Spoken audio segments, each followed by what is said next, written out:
Oi, pessoal! Começando Vida Saudável com muita alegria, aqui no coração do Agreste de Pernambuco. Eu estou na pousada Casa da Gente, no Alto do Moura, em Caruaru. E é um prazer ter a sua companhia.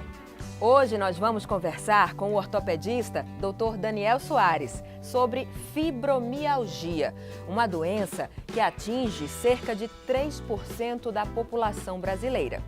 Mas o Vida Saudável de hoje vai trazer muitos outros assuntos para você. Fica de olho! Você conhece o trabalho das doulas? Aqui em Caruaru, elas têm papel de destaque no acompanhamento às gestantes. Cirurgia plástica. Dr. Jonathan Vidal explica tudo sobre vibrolipoaspiração. No quadro Saúde Mental Hoje. Por que a relação de codependência entre familiares pode prejudicar o tratamento? E mais, para alegrar o fim de semana, Ju Mangabeira prepara escondidinho de batata doce com carne moída de peixe. Fica por aqui, o Vida Saudável já está no ar.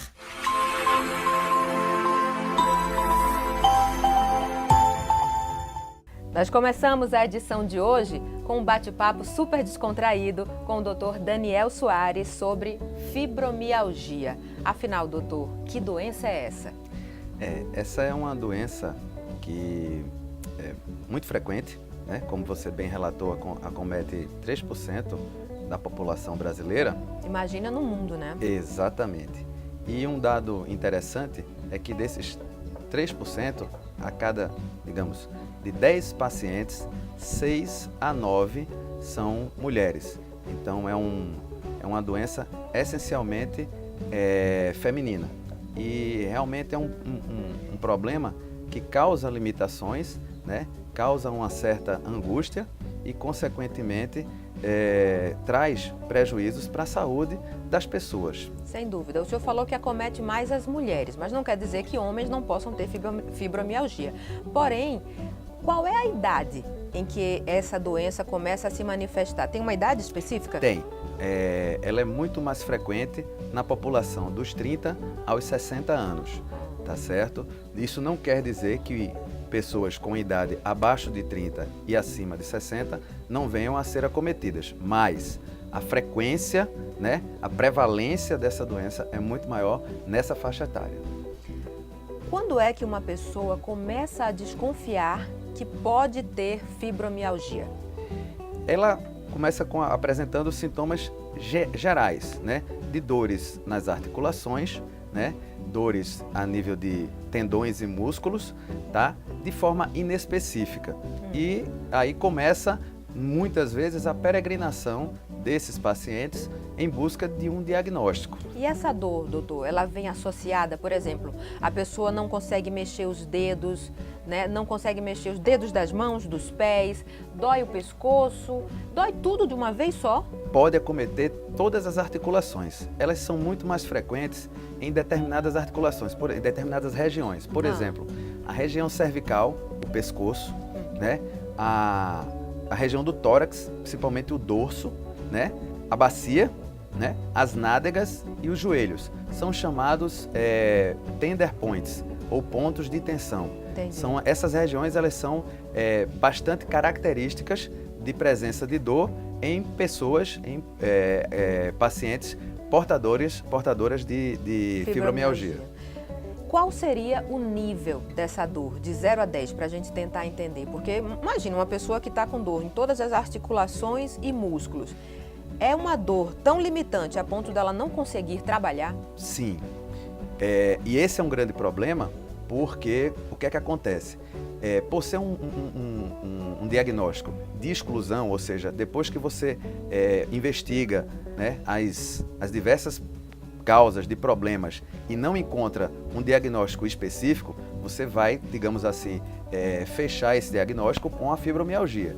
Então, muitas vezes essas pessoas se tornam peregrinas de emergências, de consultórios médicos, e isso vai acarretando um desconforto tanto para o próprio paciente, porque não chega a um diagnóstico efetivo, como também para os seus familiares que não conseguem compreender aquela limitação. Entendi. Né?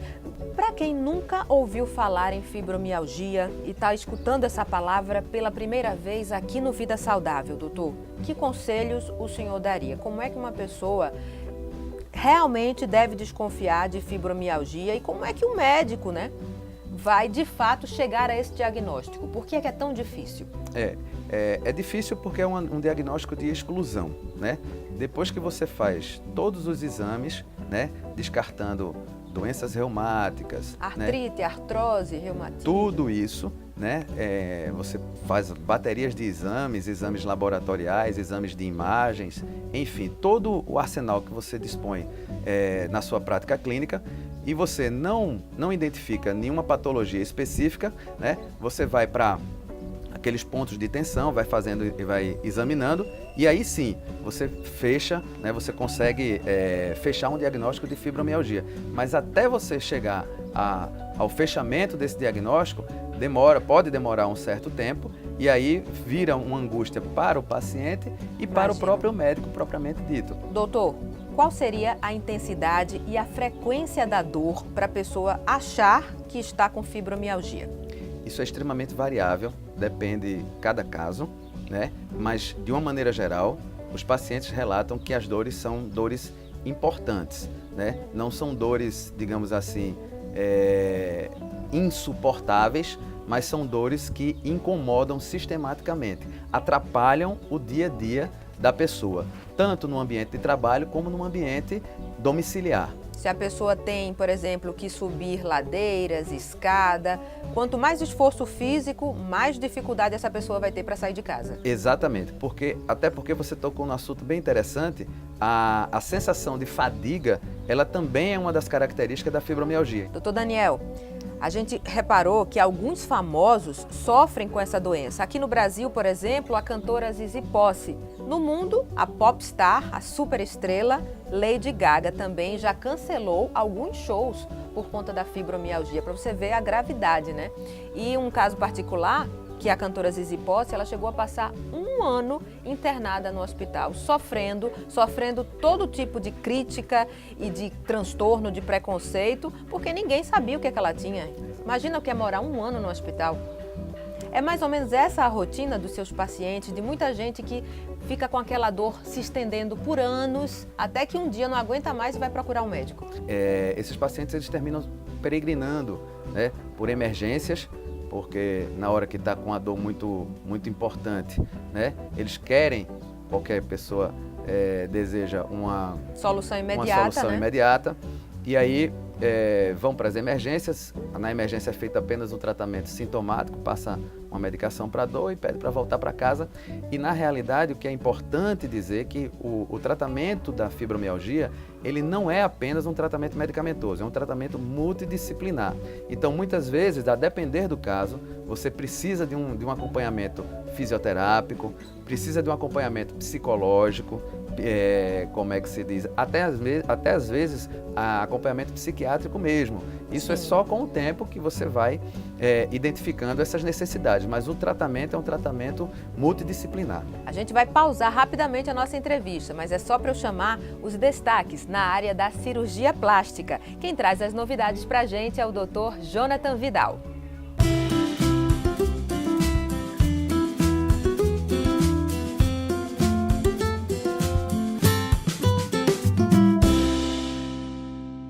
Olá pessoal, sou o Dr. Jonathan Vidal e hoje nós vamos falar sobre uma modalidade da lipoaspiração, que é a vibrolipoaspiração. Mas o que é que vem a ser esse procedimento? Na lipoaspiração nós utilizamos cânulas com alguns furos na ponta para que dessa forma a gordura seja aspirada.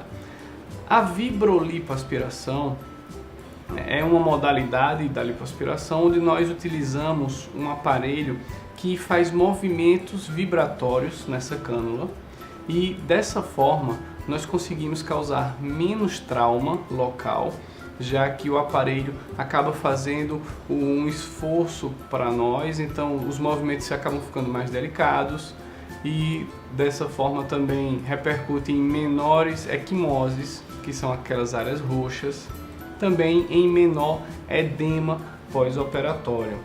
Além disso, com a ajuda desse aparelho que tem esses movimentos vibratórios, e isso acaba repercutindo na retirada de gordura mais rápida. Consequentemente, a cirurgia também é mais rápida e um menor trauma cirúrgico é então provocado, o que vai repercutir numa recuperação da paciente também mais breve. Qualquer dúvidas ou sugestões, estamos à disposição nas nossas redes sociais e também no nosso WhatsApp. Até logo! A gente vai para o intervalo, mas é bem rapidinho. Você fica de olho no Vida Saudável, porque a gente vai trazer muitos outros assuntos que vão melhorar a sua saúde e longevidade. Daqui a pouquinho também eu vou retomar a conversa com o ortopedista Dr. Daniel Soares. Nosso assunto aqui é fibromialgia e você não pode perder.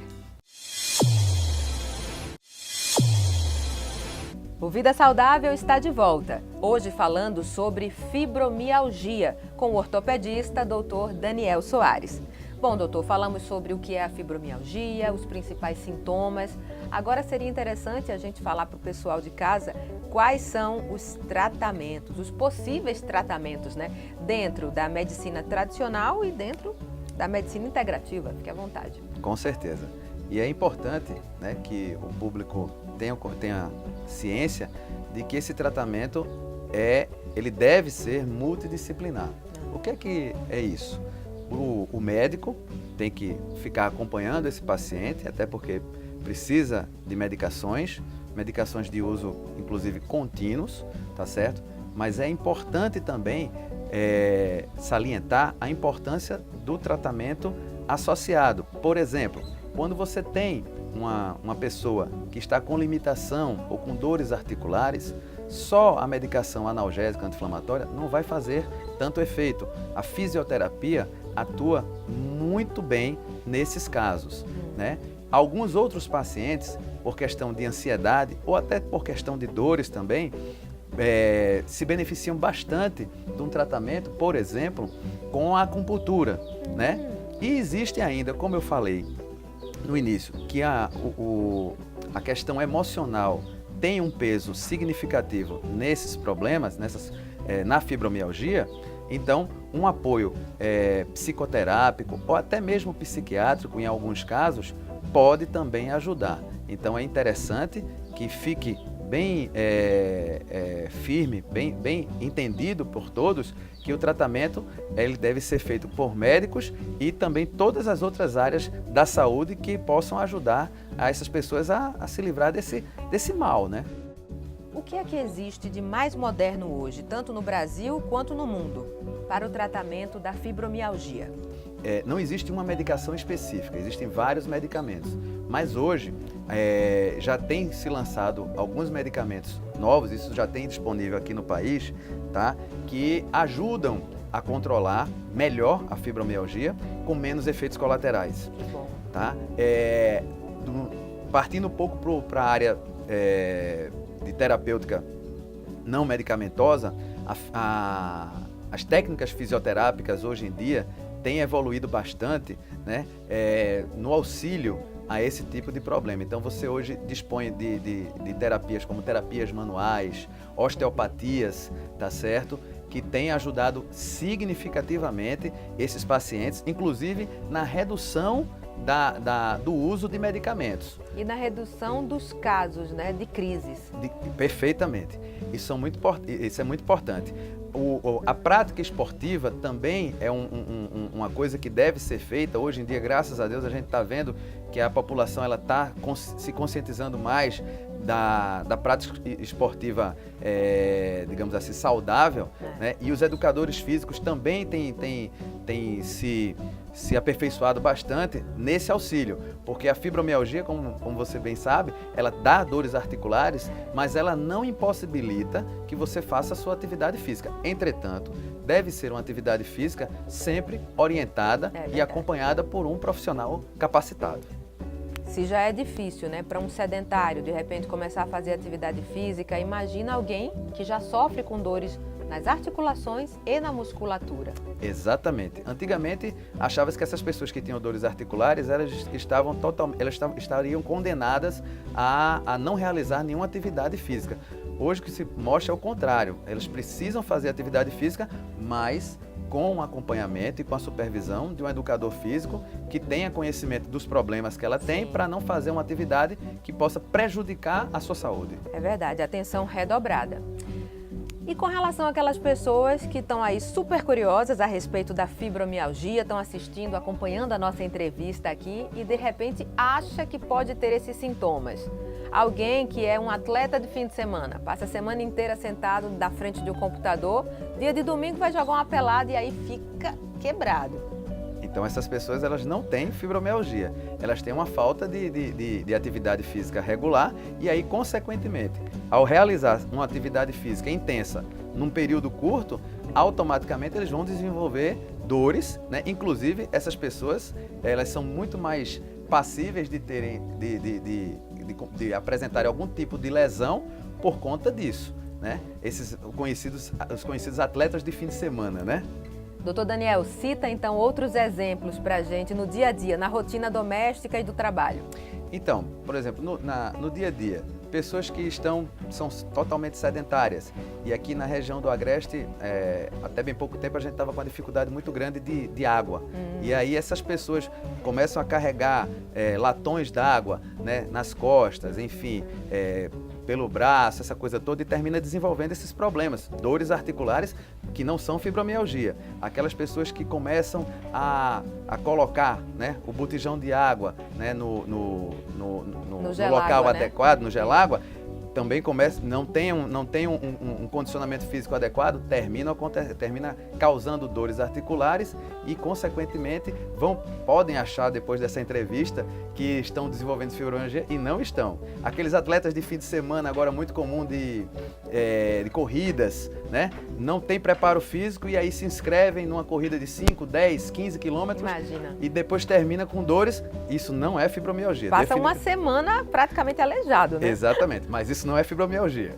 Doutor Daniel, muito obrigada por esse bate-papo super descontraído, nesse ambiente delicioso que é a pousada Casa da Gente, aqui no Alto do Moura, em Caruaru. Volte sempre, assunto a gente tem de sobra para conversar, viu? Muito obrigado, eu agradeço o convite e estamos sempre à disposição. É isso aí, até a próxima. Até.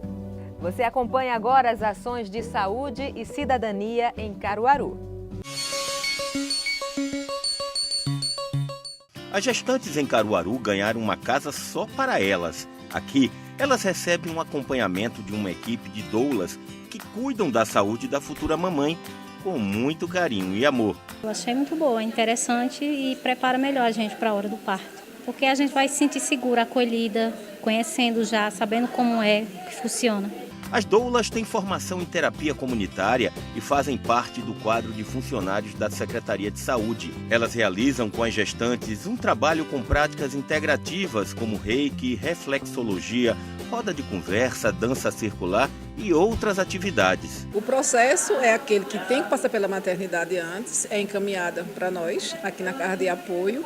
E a Casa de Apoio à Gestante veio para acolher essa gestante, que muitas vezes está entrando em trabalho de parto e às vezes mora numa localidade muito distante da maternidade. Então, por ela funcionar 24 horas, a gente tem esse apoio a acolher essa gestante. A Casa de Apoio à Gestante acolhe em média de 36 a 40 gestantes por mês aqui em Caruaru. Para você que está de olho no Vida Saudável, chegou o momento mais gostoso do nosso programa. É hora de chamar a Ju Mangabeira. Ela vai fazer uma receitinha deliciosa de comida saudável, natural, que todo mundo adora. Por isso, lápis e papel à mão.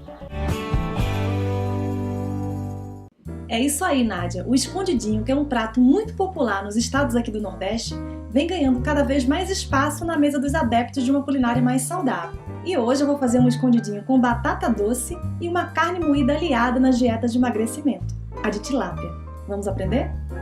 Eu vou começar juntando num recipiente grande 500 gramas de batata doce cozida em água e sal e bem amassada,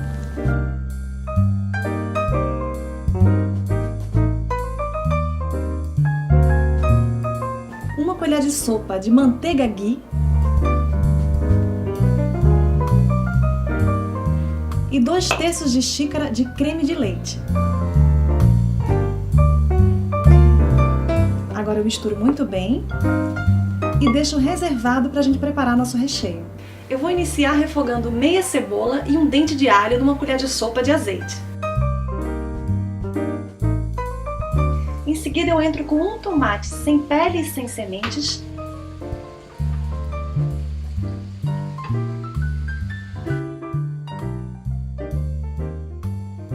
Agora eu vou temperar com sal, curry e pimenta do reino a gosto e deixar a carne assar até ficar douradinha.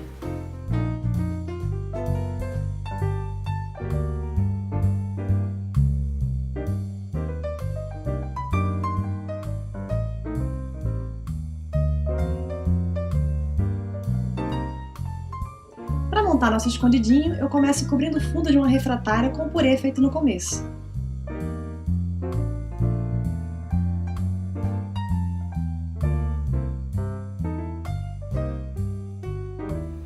Em seguida eu alterno com uma camada da carne moída de tilápia.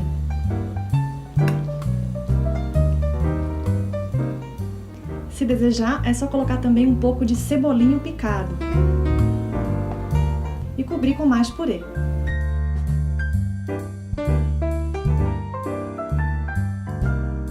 Para finalizar, eu uso queijo Minas padrão ralado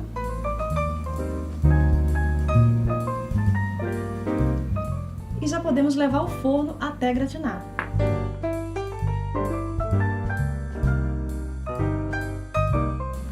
E aqui temos um prato completo e delicioso para turbinar os resultados da malhação ou para fazer uma refeição saudável diferenciada. Se ficou alguma dúvida, é só me procurar no Instagram que vai aparecer aqui na tela. O Vida Saudável vai para um rápido intervalo. Daqui a pouco você vai acompanhar os desafios dos profissionais da saúde mental no combate à dependência química. Fica de olho, a gente volta já já.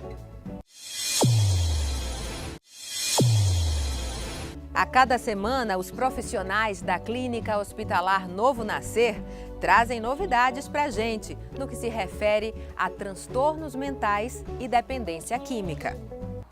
Oi, eu sou o Carlos, presidente da Clínica Hospitalar Novo Nascer. E neste Saúde Mental hoje, eu tenho uma pergunta para você. Você já ouviu falar em codependência?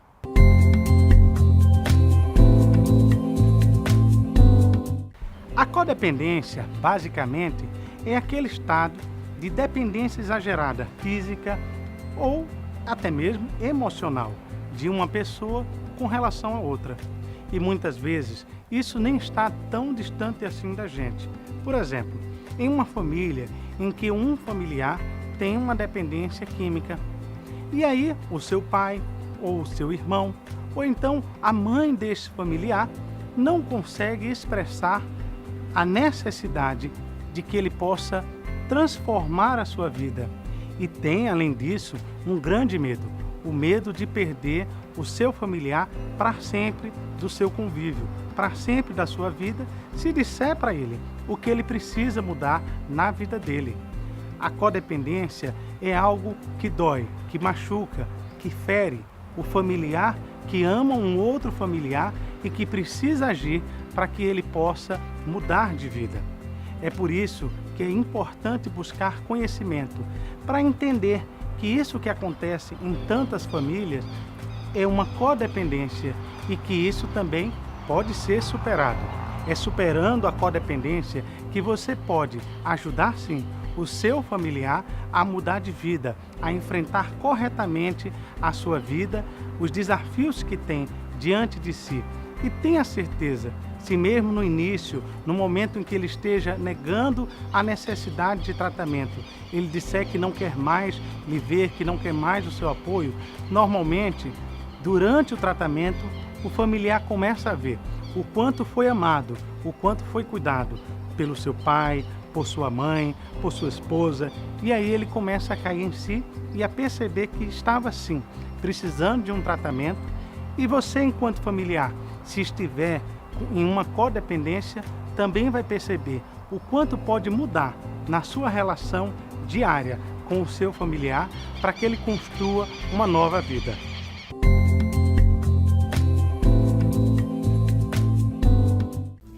E assim a gente se despede em meio à natureza. Voltamos a nos encontrar na semana que vem, se Deus quiser. Muito obrigada pelo carinho da sua audiência. Beijo para todo mundo e até o próximo fim de semana.